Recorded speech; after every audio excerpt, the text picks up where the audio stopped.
Okay, we are live. Oh, I'm like so small back here. I'll try to sit forward a little bit. Hi, everybody. Welcome back to the Kate May Mac Book Club. This is the 5th meeting of the book club. Only one more to go after this, which feels crazy. The summer is flying by, as they say. Today we're going to be talking about 3 Men in a Boat by Jerome K. Jerome, which was super fun. So we're really excited to talk about it.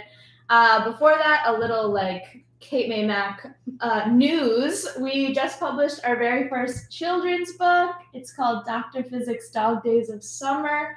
It is super, super cute, about obviously Dr. Emlyn Physic for where we are right now in the Physic estate and his many, many, many dogs that he loves. Yes. And what are we doing tomorrow, Liza? Tell the people. Tomorrow we're having a book signing on the grounds of the Emlyn Physic estate from 2 to 4, Sunday tomorrow, August 14th. And the author, who is our curator of the museum, Ben Ridings, and a wonderful illustrator, our employee, Stephen Olszewski, are going to be here to sign your copy of the book to local people here that are the author and illustrator. We're really excited, so please come pick up your copy. Bring your dogs, bring your kids. We're going to have some activities. We'll be playing croquet, and we can't wait to see you. Oh, yes. Okay. Oh, yeah. Yes, we're going to be playing croquet. Yeah. and Ben, who is the lovely author of this book, is also our resident Dr. Physic. So he, in his own words, he is coming as both the author and the subject of the book. Yes. That'll be really fun. Up next, the next book in the book club, the very last one, is The Picture of Dorian Gray by Oscar Wilde. I'll be talking about that a little bit more at the end. And that'll be our last one, which is so crazy. But for now, we are talking about 3 Men in a Boat by Jerome K. Jerome. This is a very comic novel from the Victorian-era to fit with our theme. We're very excited. Oh, who's in here? Hi, Linda. You did. Oh, I'm glad you like this book. This is my first time reading it, and I think both of you are, right? First time reading it? Yes. Yeah. No, I had actually never heard of Jerome K. Me either. Yeah. Before we get started, just to reintroduce ourselves, if this is your first time joining, I'm Evelyn. I'm the moderator of the book club this summer, and I'm joined by... I'm Eliza Latozo. I'm the Chief Outreach Officer here at Kate May Mac. And I'm Kate Chadwick. I'm the editor of Kate May Magazine. So we really have a local press. We have a local celebrity here today. Yes. It's really, this is like the literary peak of the book club. Getting the Kate May Magazine. No pressure though. I mean, one week it was like my boyfriend, and then another week, So I'm feeling good about it. Okay. Yeah. So this is all of our first time reading this book. Yep. It's kind of hysterical, I thought. It is absolutely hysterical. I was laughing out loud, 10 pages in, and I'm kind of astonished how much I loved this book, and I immediately planned to reread it. Yeah, I felt the same way. I thoroughly enjoyed it, and I did not expect to. Yeah. Yeah, I'm with you, Kate. I typically like, Victorian era writing, but I wasn't expecting to find the humor as funny as I did. Yeah. And I felt like I could have been reading a modern book. 100%. Yeah. And it was super relatable. Yeah. Yeah. I actually kept thinking to myself, they were making these jokes then? Like, I kept really, thinking that too. Yeah. And I'm sure we'll get into some of the actual jokes, but. And relatable for me in terms of being a writer, this narrator for me was relatable in the sense that he was just kind of all over the place because I tend to be that way, right? And, he was going back and forth between romanticism and then, linking back and forth and just the lack of self-awareness. Yeah.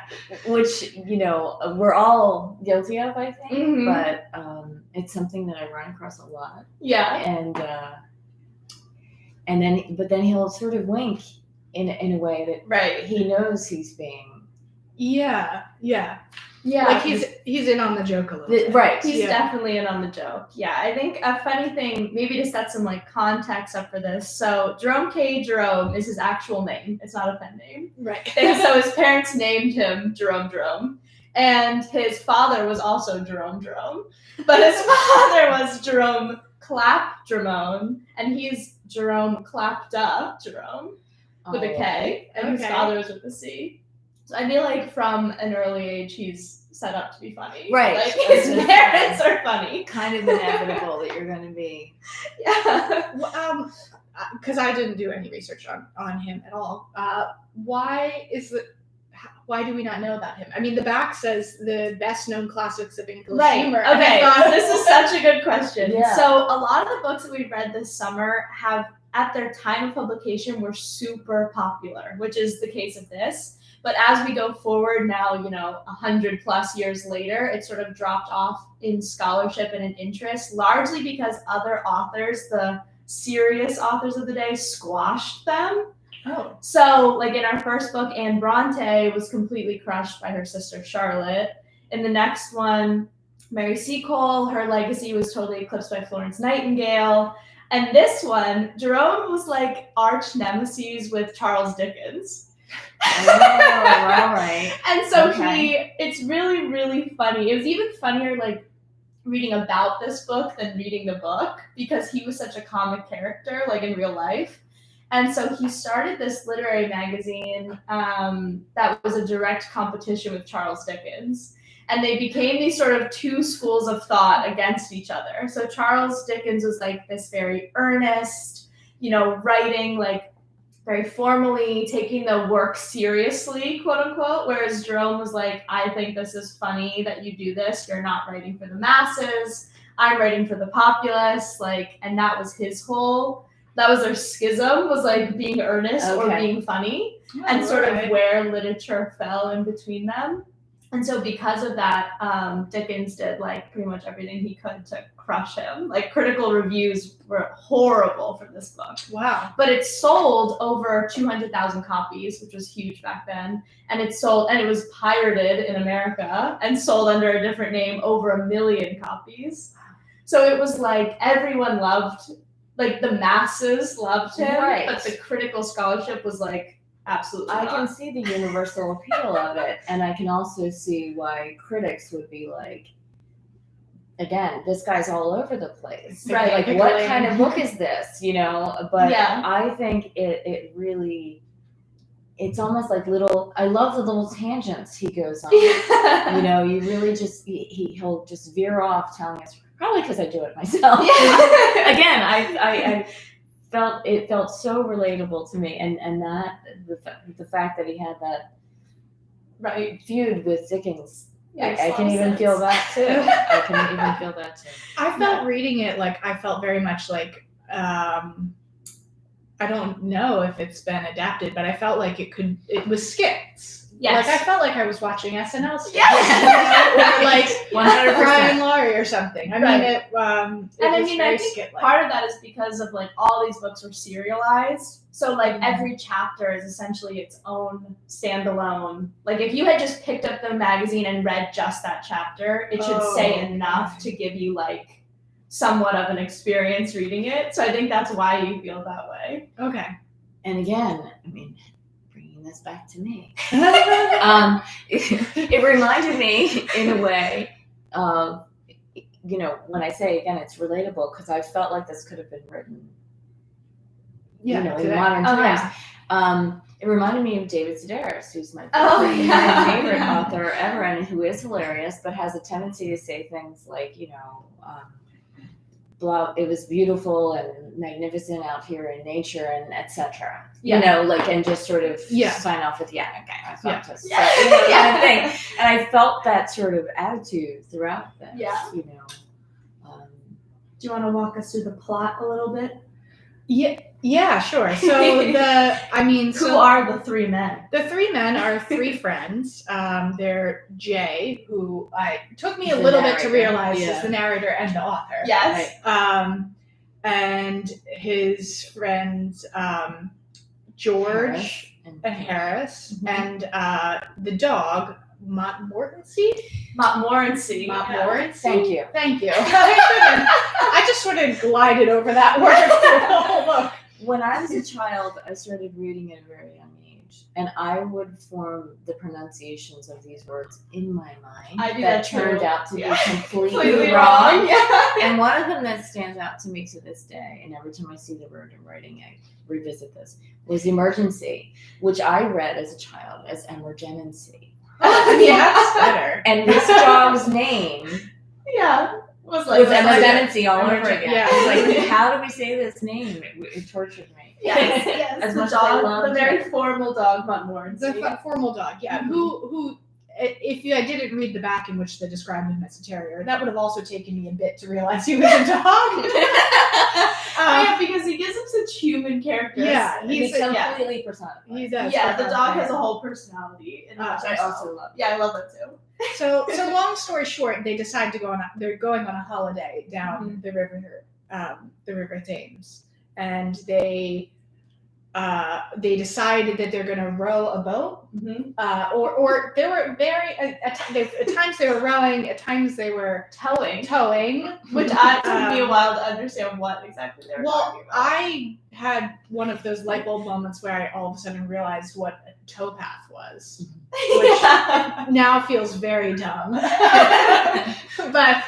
I was like, oh, of course. So they are going on this 2-week excursion, and they're, I would say, not really fit for outdoor travel. In any way. Actually, I think Also relatable. I think I bookmarked it. I'm gonna try to find it. One of my favorite passages was when they were trying to set up the rain canvas on top of the boat.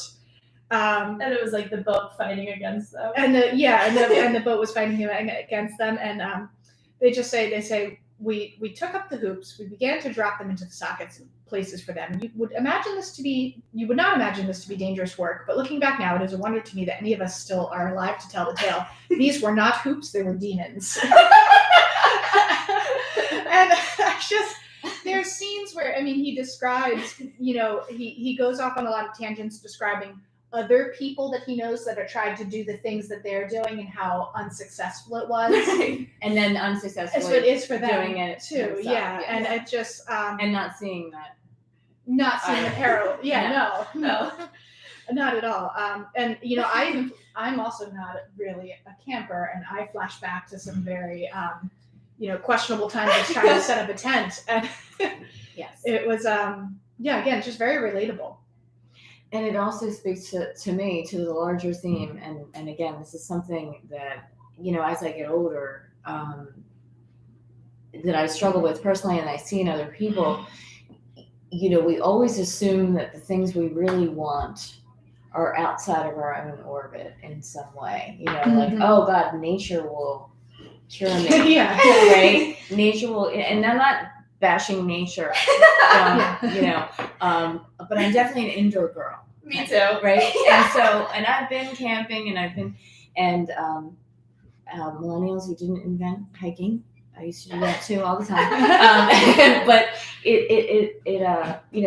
they set it up in their own minds that this is going to be this sort of transformative experience. And when they get out there and they're completely inept, Right. and they're completely miserable. Yeah. And And they keep over. wanting to Really really miserable. go. Yeah, they keep wanting to actually get off the boat and go and indulge in whatever's happening on the shoreline and go in a nice hotel. And then Yeah, they all sort of look at each other like, they're like should waiting for we? one to break. Yeah.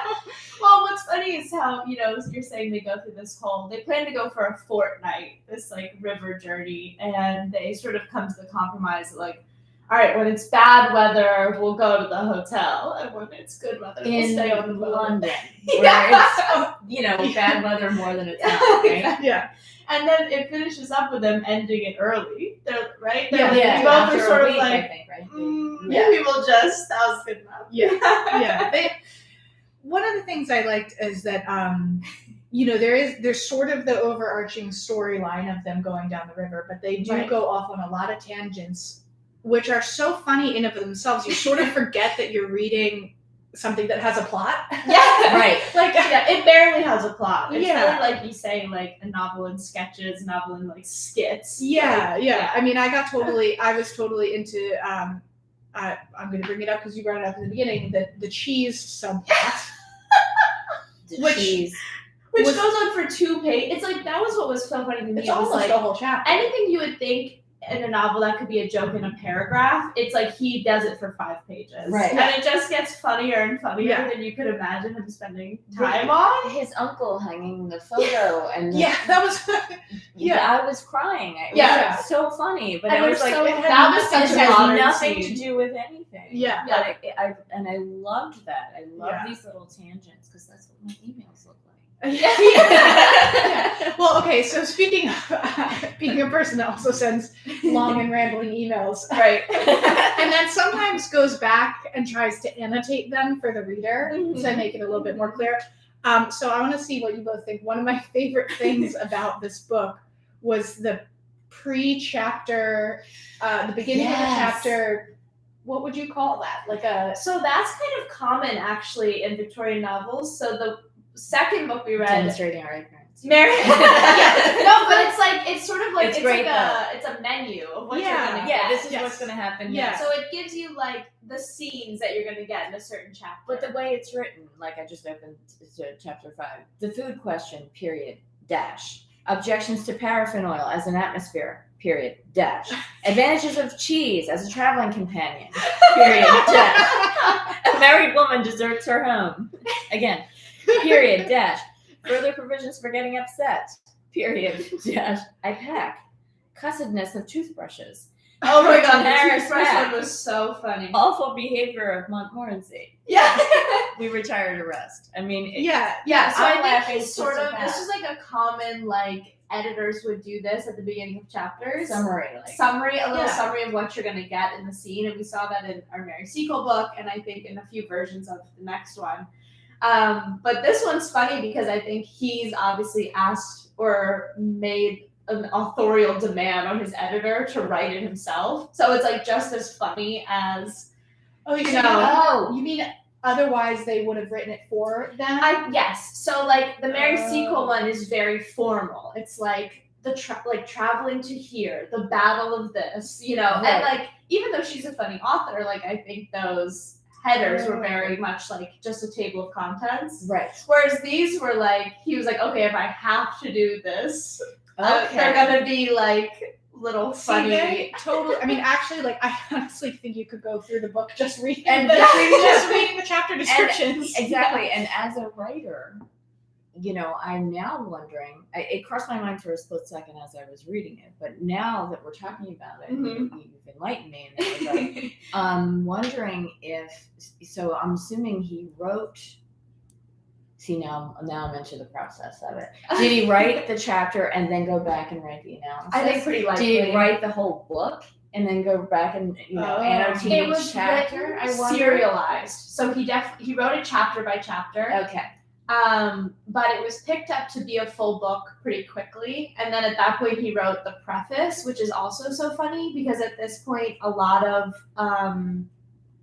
books, the preface was sort of like, what's the moral imperative that you should take from this book? Right. Like Anne Bronte's, so the first book we read was like a full literary analysis of her own work. It was sort of like, this is a bit much. Yeah. And his is one paragraph, which is pretty unheard of at that time. And this is so funny. It's like, the chief beauty of this book lies not so much in its literary style as in its simple truthfulness. All the events have really happened. All that has been done to color them, and for this, no extra charge has been made.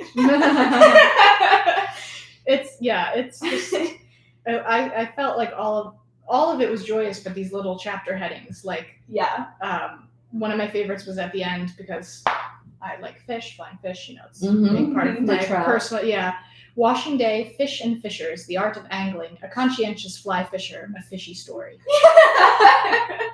And the trout on the wall. That was so funny. And that's actually probably was that chapter, the trout. I'm thinking, probably was. The boastful men that all are saying that they're caught the biggest trout. Yes. And I liked that too because it sort of threads together that like he has and this is another thing for me personally, but he has a thing about judging. He judges people that are sort of beneath him class-wise, but he equally and just as harshly judges people who are above him class-wise. Yeah. And I feel like that's kind of tied up neatly in that little trout falling off, well, Harris knocking. Yes. So the because- scene is essentially like all these people from the town come in, they're like, oh, you're admiring this trout? I caught that. The next person, I caught that and it weighed this. I caught that and it weighed this. And then at the end when it's knocked off, it turns out no one caught it. It shatters because it's a plaster bot. But all of the people who claimed to have caught it were varying types of people. Right. So, Yeah. everybody's a liar. Yeah. No matter what class. Yeah. Everyone is living in denial no matter what class, Yeah. What I think is so smart about this book, and which was sort of, I learned even more like when reading about the author himself, is it's written to sort of make fun of those really ornate, verbose Victorian novels, because we get those scenes where he's daydreaming, right? And he's sort of like, so you go from this super comic style, and then it's our narrator, Jerome, will say something along the lines of, and then I began to daydream on the stern of the boat. And then we get this really verbose prose that's like bringing in knights and ladies and the majesty of nature, that widow that like death cannot touch, all these things. Yeah. And then it always ends with like, and then I steered the boat into the side and we crashed and everyone was really mad at me. Yeah. So I feel like I read that as sort of, when that first transition happened, I was like, what is going on? And I felt like that was the author's way of saying like, yeah, I could write like this if I wanted just choose not to. Like, I know that this is what you people want in this like literati of the Victorian era, but like, don't you see how ridiculous this is? Yes. And don't you see how what He's I'm doing not is so wrong. much more? He's not It's wrong. not wrong. Yeah, no. Especially when he places it in like perfect. He juxtaposes it to his humor so well that it's like you feel reading that's almost a joke too, of reading this traditional Victorian style, because he makes it seem like life itself is so much more real, and why not write it like in a straightforward manner, Right. You know? And the what was the motto of the monks? Just do as you please, or be who you are, or something like that. I felt like that was also kind of a running theme. Mm-hmm. Yes, tell yourself that you need to really find happiness out in nature, and then not be happy until you get back to the city where you clearly belong and want to be. Yeah. So he humorously conveys giant themes. Right. And it's funny to think of him as like a literary critic because he's just so funny and like slapstick. But in his literary magazine, in direct competition to Charles Dickens, he would write these weekly editorials about what he thought of like the literary scene of the day. And one of the most shared or argued over ones was exactly that. That was like, why take 3 pages to like dance around a single sentence that I want to say? Like, I just want to write what I mean. Right. And so I think that's sort of why this book feels so modern to us, because it's written in a style that now is very common, of like, let's just say what you mean, and find humor in that, and don't be so earnest about the prose itself. Right. It's sort of like really ornate prose that's sort of fallen away. Right. Yeah. One of my favorite like ongoing gags in it was how inept the characters were at clearly like basic needs of taking care of themselves. Cooking or washing a dish. Like the part where Harris is trying to make scrambled eggs. Yes. Oh my god. He puts, and he says like, 6 eggs went into this pan and a teaspoon came out. Like, what happened? Or when they decide they're making a stew and they are like actually debating putting a river rat in it. Yeah. Right. And I like, but at that point in the story, you've gotten to know them well enough that you're like, oh, that part is like almost, it's not a joke. They really are. They really are. That. And the very concept. Now it's among, I believe, the cleanest rivers in the world. But the Thames in the 1800s was sewer. Oh yeah, and so the idea that it even occurred to them, we'll just wash our clothes in the river.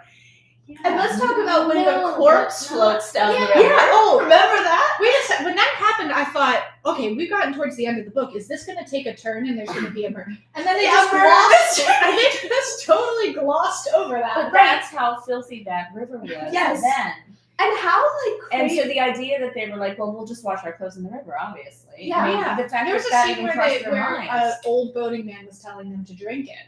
Yes. Oh, Yeah. Yeah. But they drank from oil instead, and it probably did come from the river, but because they didn't Didn't know that, it was okay. it was okay. right. Yeah. But then as soon as after, remember he drinks half his tea, they see a dead dog floating down. Like, Yeah. and they're like, oh, maybe that's bad. Yeah. And But the so that sea- death scene of the woman reminded me so much of like Ophelia, you know, like the shakes like floating down the river, like the Oh, Shakespearean yes, image-wise, reference. yes. And then I learned through reading about it that actually was like he picked it right from the headlines that had happened while they were on tour. Oh. And so even though he hadn't seen her, that That happened. had occurred. And so he like plopped that right in. So, maybe you know this, maybe you don't.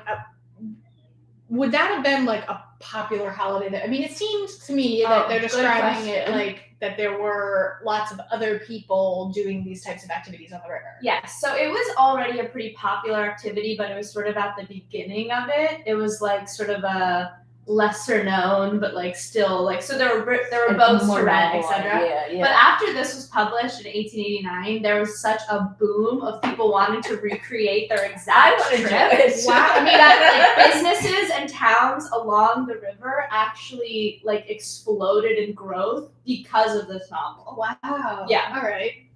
Yeah, which is crazy. So, modern day travelogue. And there was They even- they were influencers. Yes, Yes, they they were were total influencers, and there was even what was called Jerome Mania, based on all these people who followed him like a leader, like so wanted to gosh. recreate his This journey, journey. and were like big fans, and sort of the like snobby upper Something tier were people like, you actually have do Jerome now. Mania. Yeah. with Yeah. any given celebrity or Oh, whatever. exactly. Yeah. How I guess common sense tells us that did they accomplish this entire thing though by the time they bailed in a week? I was unclear on how long this should have actually Yes. taken So as opposed to how long. it's actually really funny. So he says like everything in this is true. It just might not have happened in the order that Right. I say it happened. So he actually he And the wrote dog wasn't this, real. and the dog was not real. Yeah, the dog was Which a makes me complete sad. fiction. I know. Okay. He actually wrote this book right after he was on his wedding honeymoon with his wife, and they were the ones going down the river. He and his wife. And then he wrote the book out. He cut her out. I was like, what if I did this with my two buddies? And so George and Harris were his real That probably friends. never worked well. They were like best buddies, and they had done boating trips in the past. But what like inspired a lot of this was actually his honeymoon. Wow. I wonder how his wife felt about that. I know. Well, there's actually there's a lot of, gendered humor in here though about like women boating and Their fancy clothes. their that can't fancy get clothes dirty. and that. Yeah, there's a lot which of I think was like drawn directly from his From his experience wife. with his wife. Yeah. But then, I mean, to be fair, there is a section where I'm going to see if I can find it, where he does admit, and I thought this was funny, and again, still like very relevant today. We cleaned up and put everything straight, a continual labor which was beginning to afford me a pretty clear insight to the question that had often posed me, namely, how a woman with the work of only one house on her hands manages to pass away her time. Yeah. So it's a lot of it is very tough. It's like, oh, it's like they can't cook and they can't do all this Yeah. stuff. And they're like, maybe that is actually a skill. Yeah. So there's moments, so even though they do make fun, I think, of women in this in general, there's moments, I think, where they realize their own ineptitude Yeah. of their sex. Yes. Right. Yeah. And so after this, so this book was like a huge success. It sold a ton of copies. His publisher even said like, with the amount of royalties I pay Jerome, like I wonder where these books go. The public must eat them. Like they just keep buying them. And so after this, he was set up pretty well, lived a pretty comfortable life, became the editor of this big magazine, etc. But he kept going on these adventures with his friends, like almost sort of inspired by his own book. He was like, we should do that again. And so his follow-up book was called 3 Men in a Bummel, and it was a biking tour through Germany. And so it was very similar. It was like him, George, and Harris, reviving this. They go on this tour through Germany, which he actually did. And it was funny, just like a fun fact, the German translation lost so much of the humor that it was taken as a very serious travelogue, and it was actually published as a textbook in Germany and taught to school children, even though, like, inevitably half of it was made up. Yeah. Now, did that achieve the success that this one did? Not nearly. This was like his runaway bestseller, for sure, and what he was the most known for. And sometimes there's this propensity for authors, I think, to try to see if lightning will strike twice. Definitely. The same thing. This was this sit down and Yeah, the second one sold well, but this was like by far the public's favorite. And from if I read this correctly, because I did, of course, a quick Google search whenever you asked me to do this, which was like Monday, right? Yeah, it's a quick turnaround at the shortest book. It is a super short book, but it's so entertaining, I swear. But I think I read something, and correct me if I'm wrong, that this book has been in continuous publication ever since.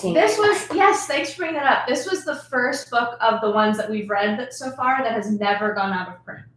Ever. Wow. Yes, it has always been in print. Astounding. It's Again, astounding. I say, why Don't why we not? know? Right. I know. I didn't know either, and I consider myself pretty. That's why we're here. bookish. That's why we're here. Yeah. I mean, Go read this. I mean, I think It's great. anyone would enjoy this. Yeah. I think for a Victorian read, it's probably the most accessible thing I've ever read. For sure. Oh, for sure. Yeah. Absolutely. I see Aiden wanted a shout out. Sorry, Aiden. I forgot to give you a shout out. Thank you for joining us. Thanks for all the really loyal book club fans that come on every week. Does anyone, I can't tell if anyone's still here. There are 3 people watching. Does anyone have any questions, or did you guys all read the book? Yeah, if you have any questions, feel free to put them in the chat, and we'll do our best to answer. We're Yeah. not experts, but I don't think you have to be an expert to love this book. No, it was really fun. I think of all the ones we read so far this summer, like you said, this is the most accessible. It's really the perfect fun. summer vacation book because It really they are is. on a summer vacation. Yeah. In a very bumbly way. In a very bumpy way. Yeah. Yeah. And anyone who's ever traveled anywhere, can appreciate this. And Yeah. particularly me, like I said, I just got back from Europe, and I have traveled with tons of people, friends, family, my ex-husband, blah, blah, my children.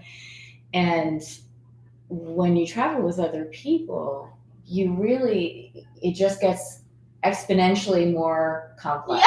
Yeah. Oh yeah. It just gets, when I'm alone, All the different personalities. if it's just me Yeah. on a 2-hour jaunt to somewhere, Yeah. I'm like a ninja, right? Yeah. But then when, I've got like, when am I going to get there on the back seat? It just becomes Yeah. more stressful. Yeah, I think anyone who's even tried to plan like a bachelorette trip would find this like hilarious.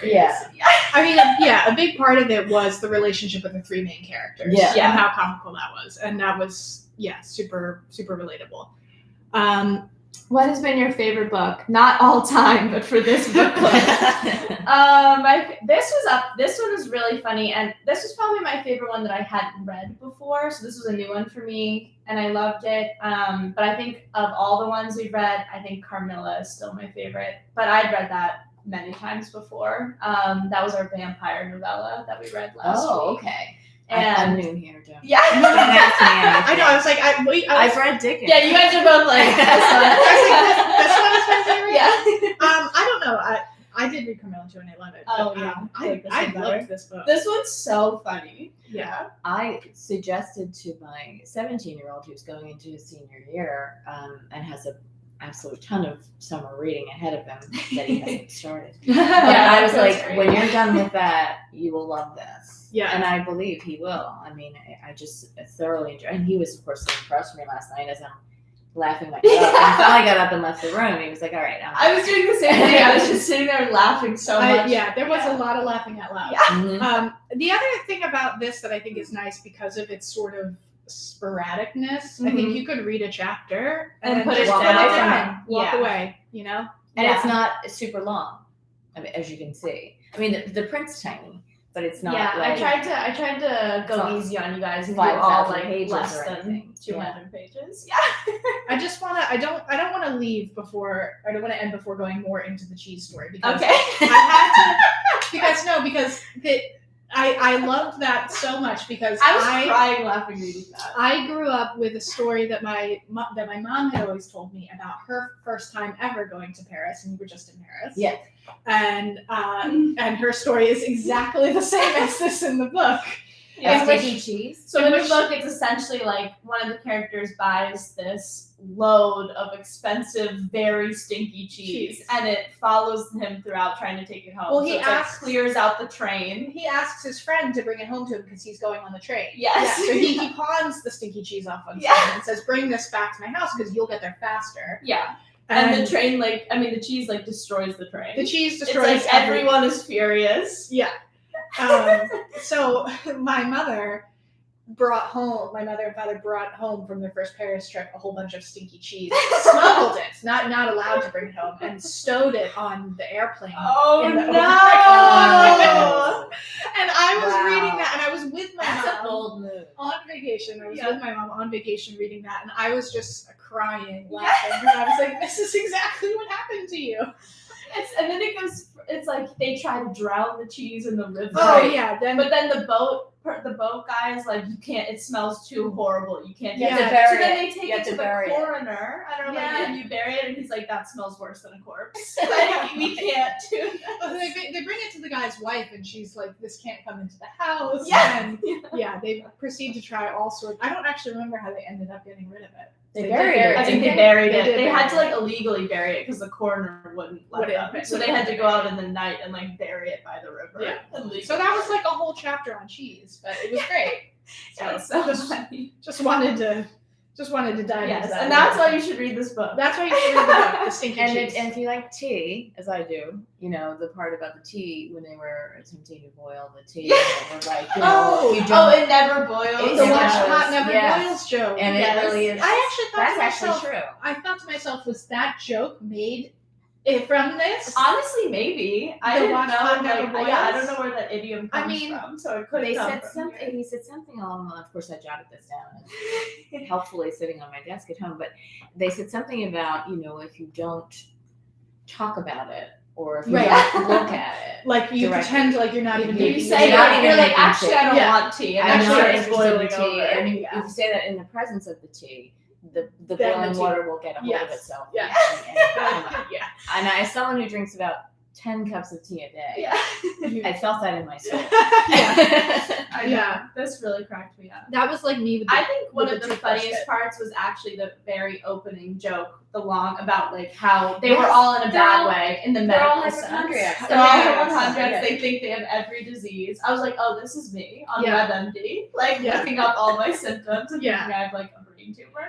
Yeah, he actually goes to the doctor and he's thinks he's doing him a favor. Like, I am going to be. Yeah, I'm your- gonna be a medical I'm gonna be a specimen medical because I have all these things wrong with But me. the doctor's advice, which I Oh also, yes. Okay, I read the prescription. It ran 1 pound beefsteak with 1 pint bitter beer every 6 hours, 1 10-mile walk every morning, 1 bed at 11 sharp every night, and don't stuff up your head with things you don't understand. If that's not That's the Like, advice. words Of really to the, live speaks to our by. day and age. Yeah. that is the words advice to of the live summer, by. everybody. I know. Truly. Go get yourself. Don't stuff up Don't your stuff head. up your head. Go get yourself a pound of beefsteak. And some bitter Yeah, that beer. was so funny. That really cracked me. Yeah. NA in my case, but Yes. Yeah. They and then they are the hypochondriac. I mean, I think that sets their characters up because that precedes. Oh the yeah, book. because that precedes the whole book. And Yeah. then you're like, okay, these are Yeah. 3 funny fellows out on this boat. and somehow they managed to make the hypochondriac funny because I knew a hypochondriac for a very long time, a legit through and through. No matter what was wrong with you, he could top it. I mean, Yeah. and if you go out to eat with them, there'd be a line of pills that he would have. Oh my God. This ailment and that, and they, he was exhausting, Right. and he wasn't funny at all. Yeah. But this funny. was funny. Yeah. Yeah. Right out of the gate. That's hilarious. Yeah. So yeah, I mean, I'm just reading back. Esquire placed it at the number 2 funniest books of all time. Yeah. I really feel like I is. can It say that. really Yeah. is. Yeah. 2 thumbs up. Yeah, 2 thumbs up. Highly recommended. This is a good one to pick up for the summer. And an easy read. Our very last book club of all time for this summer. Maybe I'll come back next summer. We'll see. Let's see the people start cheering. The next and last one is Oscar Wilde's A Picture of Dorian Gray. I know I'm kind of cheating with this one. It's definitely not lesser known, but my argument is it's lesser read.